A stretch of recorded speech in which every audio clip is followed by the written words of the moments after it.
इस कहानी में एक ऐसी दुनिया दिखाई गई है जहां इंसान और मॉन्स्टर्स जैसे कि वैम्पायर्स, वेयरवुल्व्स, विचेस और ऐसे ही अन्य जीव एक साथ रहते हैं। कहने को तो वो एक साथ रहते हैं, लेकिन ज्यादातर इंसान इन मॉन्स्टर्स से दूर रहने में ही भलाई समझते हैं। इस कारण इन मॉन्स्टर्स को आउटकास्ट कहा जाता है। कहानी की शुरुआत एक स्कूल से होती है, जहां इस कहानी की अहम किरदार वेंसडे एजुकेशन सिस्टम को कोसते हुए आगे बढ़ रही होती है।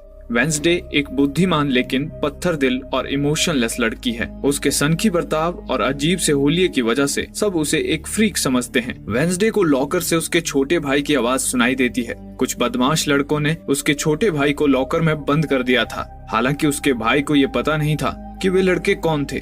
भाई को छुड़ाने जैसे ही वेंसडे उसे छूती है, उसे अचानक विजन्स आते हैं। उसे दिखता है कि कुछ लड़के उसके भाई को जबरदस्ती लॉकर में बंद कर रहे हैं। दरअसल कुछ दिनों से उसे किसी भी चीज को छूते ही विजन्स आने लगे हैं। इन विजन्स में उसे उस चीज का भूत, भविष्य, वर्तमान दिखता था। हालांकि उसने अभी तक ये बात किसी को बताई नहीं थी। वो गुस्से में उन लड़कों की खबर लेने स्विमिंग पूल जाती है, जहाँ वे लड़के तैर रहे थे। लड़के उसे देखकर उसका मजाक उड़ाने लगते हैं, लेकिन उन्हें ये पता नहीं होता कि वेंसडे उनके साथ एक दर्दनाक मजाक करने वाली है।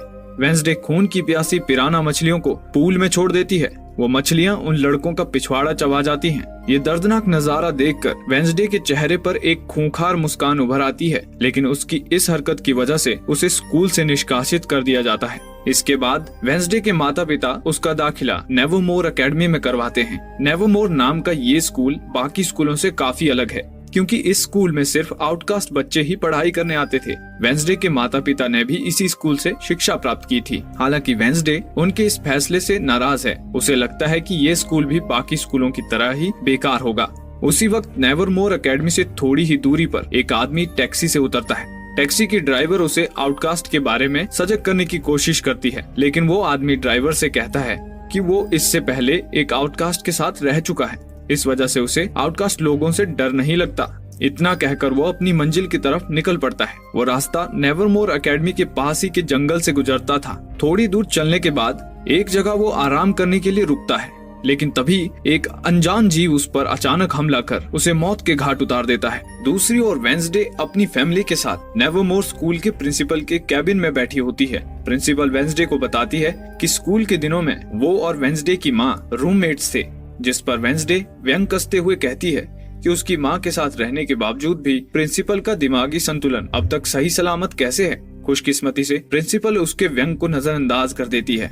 पिराना वाली घटना के बाद कोर्ट ने वेंसडे के दिमागी संतुलन को ठीक करने के लिए उसे किसी साइकेट्रिस्ट से इलाज कराने का आदेश दिया था। प्रिंसिपल बताती है कि नेवरमोर एकेडमी से लगे शहर जेरिको में डॉक्टर वेलेरी नाम की साइकेट्रिस्ट है। वेंसडे को वहां हफ्ते में 2 दिन थेरेपी सेशन के लिए ले जाया जाएगा। इसके बाद प्रिंसिपल वेंसडे को उसका कमरा दिखाने ले जाती है। वहां प्रिंसिपल वेंसडे का परिचय उसकी रूममेट इनिड से करवाती है। इनिड का नेचर वेंसडे से ठीक विपरीत होता है। वो एक खुशमिजाज स्वभाव की प्यारी लड़की है। उसने अपना कमरा विविध रंगों से सजाया होता है, लेकिन वेंसडे को रंगों से चिढ़ होती है। इस वजह से जब वो अपना रंगीन कमरा देखती है तो उसका मूड खराब हो जाता है। स्कूल ने वेंसडे की पसंद ध्यान में रखते हुए उसके लिए एक ब्लैक एंड व्हाइट कलर की यूनिफॉर्म तैयार की होती है। इसके बाद इनिड उसे स्कूल घुमाने ले जाती है।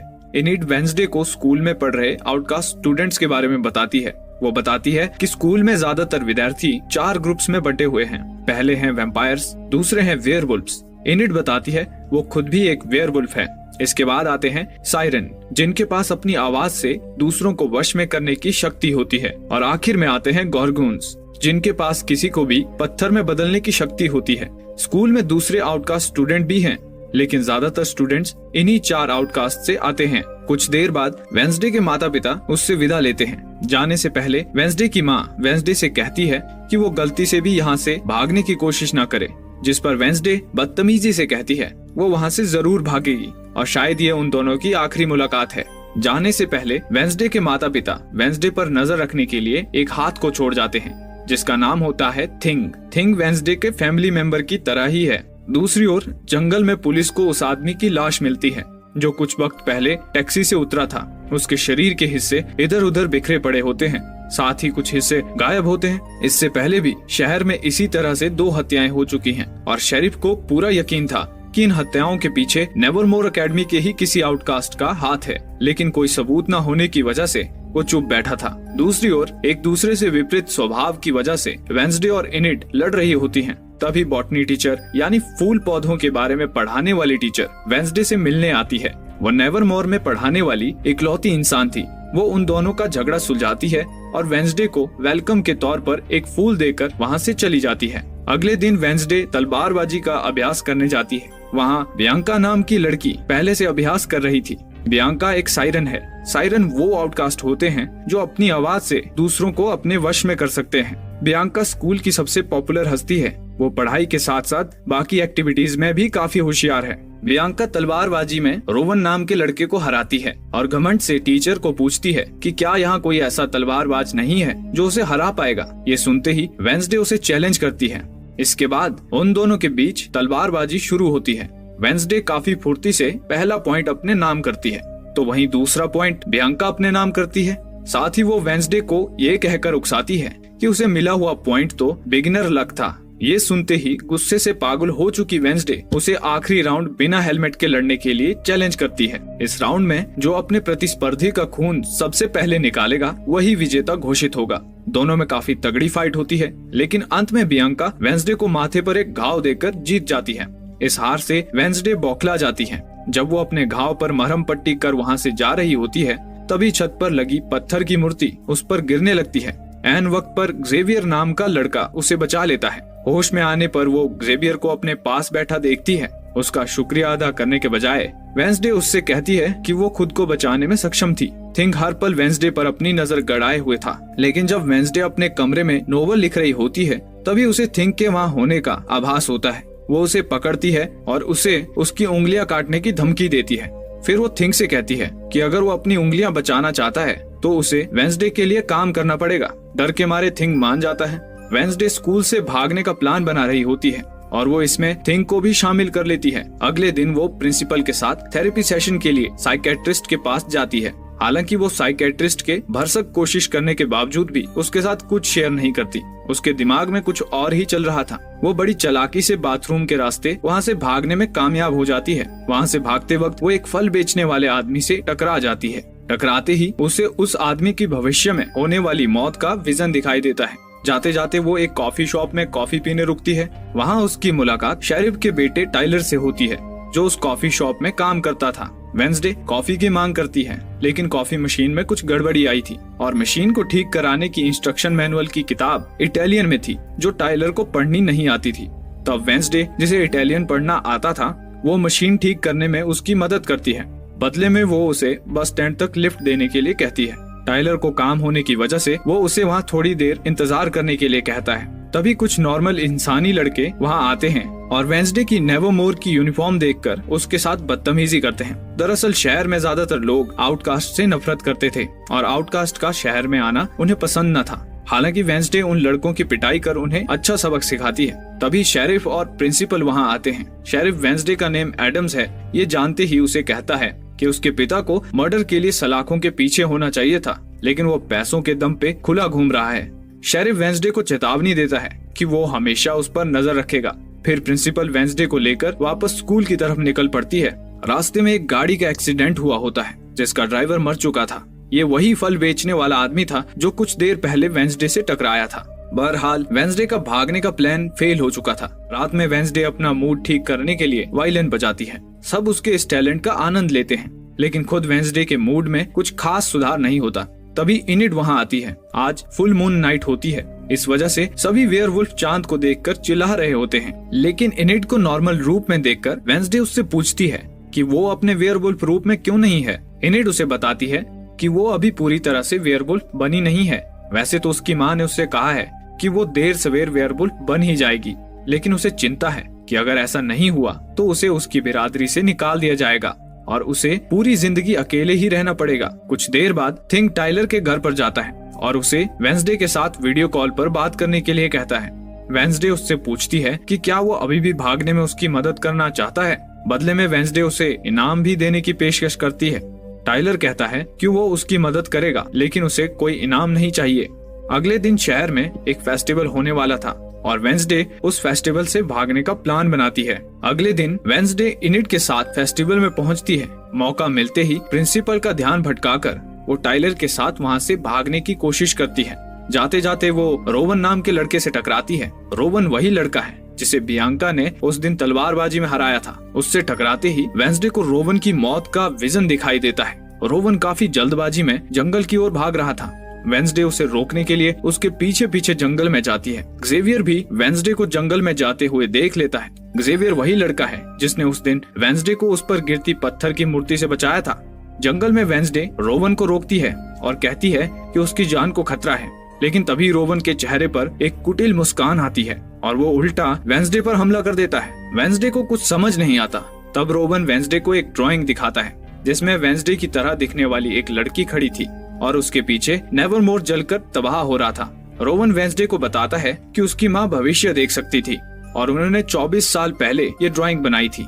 उनकी भविष्यवाणी के अनुसार वेंसडे नेवरमोर को तबाह कर देगी, इसीलिए वेंसडे को मारकर रोवन नेवरमोर को बचाने की कोशिश कर रहा था। इससे पहले कि रोवन वेंसडे को मार डालता, अचानक से एक राक्षस वहां आता है और रोवन को मौत के घाट उतारकर वहां से चला जाता है। अगले सीन में उस जंगल में चारों ओर पुलिस छानबीन करते हुए नजर आती है। वेंसडे ने उन्हें घटी घटना के बारे में बता दिया था, लेकिन हैरानी की बात थी कि उन्हें वहां घटी घटना का कोई निशान नहीं मिलता। यहाँ तक कि रोवन की लाश तक नहीं मिलती। शेरिफ वेंसडे से कहता है कि उसे भ्रम हुआ होगा, लेकिन वेंसडे को उसने जो कुछ देखा उस पर पूरा यकीन था। वेंसडे शेरिफ से अकेले में बात करने की इच्छा प्रकट करती है, लेकिन प्रिंसिपल को इस बात से एतराज होता है। वो इसकी इजाजत नहीं देती, पर शेरिफ के फोर्स करने पर वो उन दोनों को 5 मिनट का समय देती है। अकेले में वेंसडे शेरिफ को बताती है कि जंगल में कोई राक्षस है और उसी ने रोवन और बाकी लोगों को मारा है और कोई है जो इन हत्याओं को छुपाने की कोशिश कर रहा है। तभी दरवाजा खुलता है और दरवाजे से रोवन अंदर आता है। उसे देखकर दोनों चौंक जाते हैं। वेंसडे को तो समझ ही नहीं आ रहा होता कि ये हो क्या रहा है। कुछ देर बाद वेंसडे इनिड से जाकर मिलती है और उससे रोवन के बारे में पूछती है। इनिड कहती है कि वो सिर्फ इतना जानती है कि रोवन एक अजीब लड़का था जिसका कोई दोस्त भी नहीं था। उसके बारे में जानकारी उसका रूममेट ज़ेवियर ही दे सकता है। रात में वेंसडे अपनी नोवेल पर काम कर रही होती है, तब उसकी नजर रोवन की पेंटिंग पर पड़ती है। वहाँ उसे एक अजीब सा सिंबल दिखाई देता है। अगले दिन वेंसडे प्रिंसिपल के कैबिन में जाती है और रोवन से मिलने की इच्छा जताती है, लेकिन प्रिंसिपल मना कर देती है और बताती है कि रोवन को स्कूल से निकाल दिया गया है और वो आज ही ये स्कूल छोड़कर जा रहा है। इसके साथ ही प्रिंसिपल उसे एक्स्ट्रा करिकुलर एक्टिविटीज के लिए कोई क्लब ज्वाइन करने के लिए कहती है। वेंसडे जानती थी कि प्रिंसिपल हर वक्त उस पर नजर गड़ाए हुए है। मजबूरन उसे अलग अलग क्लब्स देखने जाना पड़ता है। पहले वो सिंगिंग क्लब जाती है जिसे बियांका चला रही थी, लेकिन वहाँ बात नहीं बनती। इसके बाद वो आर्चरी क्लब में जाती है जिसकी कमान ज़ेवियर के हाथों में होती है। ज़ेवियर वेंसडे को तीर चलाने का तरीका बताता है। वेंसडे उसे बातों ही बातों में रोवन के बारे में पूछती है। ज़ेवियर उसे बताता है कि वैसे तो रोवन शुरू से थोड़ा अजीब था, लेकिन हाल ही में उसका बर्ताव कुछ ज्यादा ही खराब हो गया था। इसके बाद ज़ेवियर वेंसडे को टाइलर से दूर रहने के लिए कहता है। वजह वो ये बताता है कि टाइलर और उसके इंसान दोस्त आउटकास्ट से नफरत करते हैं। वेंसडे उसकी बातों को नजरअंदाज करते हुए एक सेब हवा में उछालती है और तीर से सेब को काटते हुए सीधे निशाने पे दे मारती है। ये देखकर ज़ेवियर की बोलती बंद हो जाती है। इसके बाद वो हमर्स क्लब पहुंचती है जहां मधुमक्खियों के बारे में सिखाया जाता है, लेकिन जब वो वहां पहुंचती है तो उसे सिर्फ एक ही लड़का वहां दिखाई देता है। उस लड़के का नाम यूजीन था और वो अकेला ही उस क्लब को चला रहा था, क्योंकि उसके अलावा वहां और कोई नहीं आता था। यूजीन और वेंसडे में बातें चल रही होती हैं कि तभी थिंग वहां आता है और इशारे से कहीं चलने के लिए कहता है। जब वेंसडे उसके पीछे जाती है तो उसे रोवन दिखाई देता है। रोवन अपना सामान लेकर वहां से जा रहा था। हैरानी की बात तो ये होती है कि वो उस रात के मुकाबले इस बार वेंसडे से काफी शांति से बात कर रहा था। वेंसडे थिंग को उसका पीछा करने के लिए कहती है। स्टेशन पर पहुंचने के बाद रोवन टॉयलेट जाता है, लेकिन टॉयलेट से बाहर रोवन की जगह कोई और ही इंसान निकलता है। थिंग को समझ ही नहीं आता कि रोवन अचानक वहां से भाग कैसे गया। कुछ देर बाद वो इंसान अपने असली रूप में आ जाता है। वो कोई और नहीं बल्कि प्रिंसिपल थी। थिंग जाकर वेंसडे को बताता है कि रोवन टॉयलेट से कहीं भाग गया, जिस पर वेंसडे उसे काफी डांटती है। बॉटनी की क्लास में ज़ेवियर वेंसडे को उसके साथ बैठने के लिए कहता है। ज़ेवियर के पास किसी भी चित्र को जिंदा कर पाने की शक्ति थी। वो वेंसडे को अपनी शक्ति से इम्प्रेस करने की कोशिश करता है, हालांकि ऐसा हो नहीं पाता। दूसरी ओर शेरिफ अपने कुत्ते के साथ जंगल में छानबीन के लिए जा रहा होता है।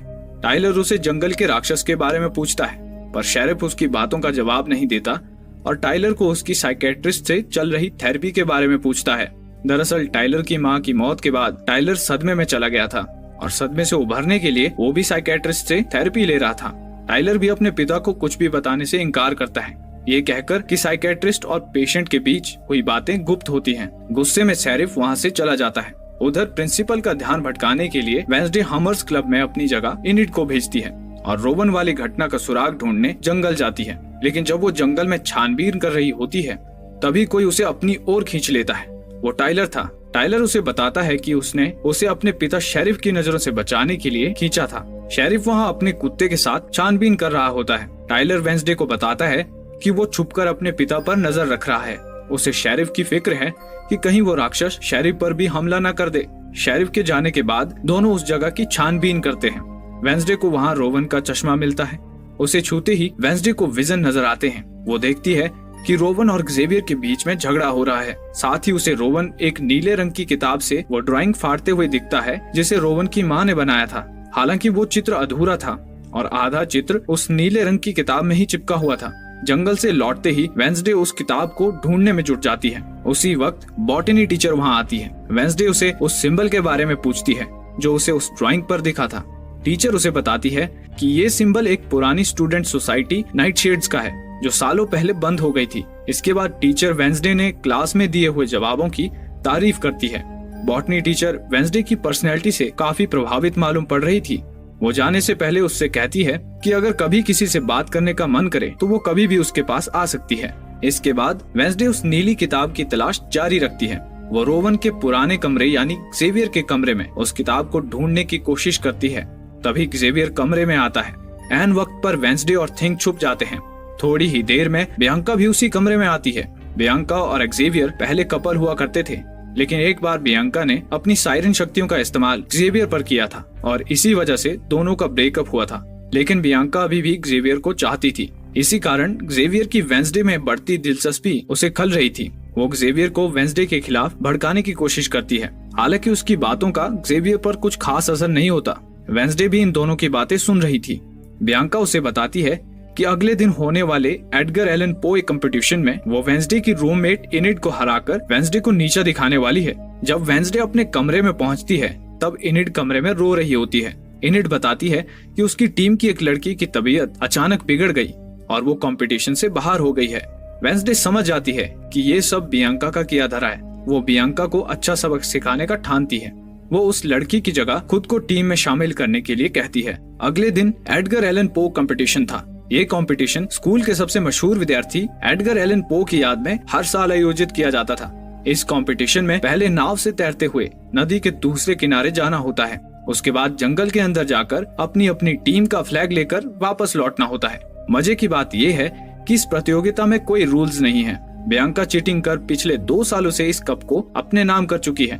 अगले दिन प्रतियोगिता शुरू होती है। हमेशा की तरह इस बार भी बियांका ने जीतने का पूरा इंतजाम किया था। साइरन्स के पास पानी में जलपरी या जलपरा बनने की शक्ति होती है। बियांका का एक साइरन साथी वैम्पायर्स की नाव को पानी में डुबोता है। इसके बाद बारी वेंसडे की नाव की होती है, लेकिन वेंसडे पहले से ही तैयारी करके आई थी। वो थिंग को उस साइरन पर जाल फेंकने के लिए कहती है। बियांका का साथी जाल में फंसने की वजह से कुछ कर नहीं पाता और वेंसडे की नाव सही सलामत नदी पार कर लेती है। तट पर पहुंचने के बाद वेंसडे बाकी साथियों को नाव की रक्षा करने के लिए कहती है और खुद फ्लैग ढूंढने जंगल में जाती है। यहाँ तट पर इनिड थिंक की मदद से लड़कों का ध्यान भटकाती है और उन लड़कों के नाव से दूर जाते ही उनकी नाव में छेद करती है। दूसरी ओर वेंसडे फ्लैग तक पहुँच जाती है, लेकिन जैसे ही वो वहाँ की दीवार को छूती है उसे विजन दिखाई देते हैं जिसमें वेंसडे की तरह दिखने वाली एक लड़की एकाएक उसके सामने आती है और उससे कहती है कि असली चाबी तुम हो। अगले ही पल वेंसडे होश में आती है। वो तुरंत अपना फ्लैग उठाती है और नाव की तरफ भागती है। सभी टीम आगे निकल चुकी थी, लेकिन क्योंकि इनिड ने लड़कों की टीम की नाव में छेद कर दिया था, वे आगे नहीं बढ़ पाते। अब सिर्फ बियांका और वेंसडे की टीम ही बची हुई थी।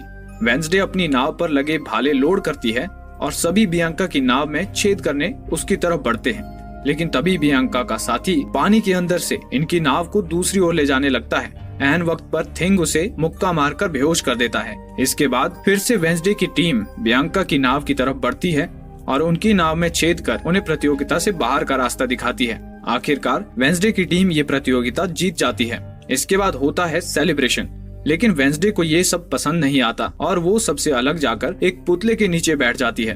वो पुतला एडगर एलन पो का था। तभी उसकी नजर पुतले ने पकड़ रखी किताब पर पड़ती है। वहाँ उसे वही सिंबल दिखाई देता है जो उस ड्राइंग पर था, लेकिन इससे पहले कि वो कुछ और सोच पाती, वहाँ इनिड आती है और उसे फिर से सेलिब्रेशन में लेकर जाती है। रात होते ही वो फिर से एडगर एलन पो के पुतले के पास जाती है। एडगर एलन पो अपनी पहेलियों के लिए काफी मशहूर थे। वेंसडे पुतले के ऊपर चढ़ती है और पुतले के हाथ में जो किताब होती है उसे देखती है। उसमें एक पहेली लिखी होती है। बुद्धिमान वेंसडे बड़ी आसानी से उस पहेली को सुलझा लेती है और इस नतीजे पर पहुंचती है कि उसे 2 बार चुटकी बजानी है। ऐसा करते ही एक जोर की आवाज के साथ वो पुतला पीछे सरकता है और एक गुप्त द्वार खुलता है। उसके अंदर जाने के बाद वेंसडे को वो नीली किताब भी मिलती है जिसमें रोवन की माँ द्वारा बनाई ड्राइंग थी। वो उस किताब को देख ही रही होती है, तभी अचानक कोई उस पर काला कपड़ा डाल देता है और ये एपिसोड यहीं समाप्त हो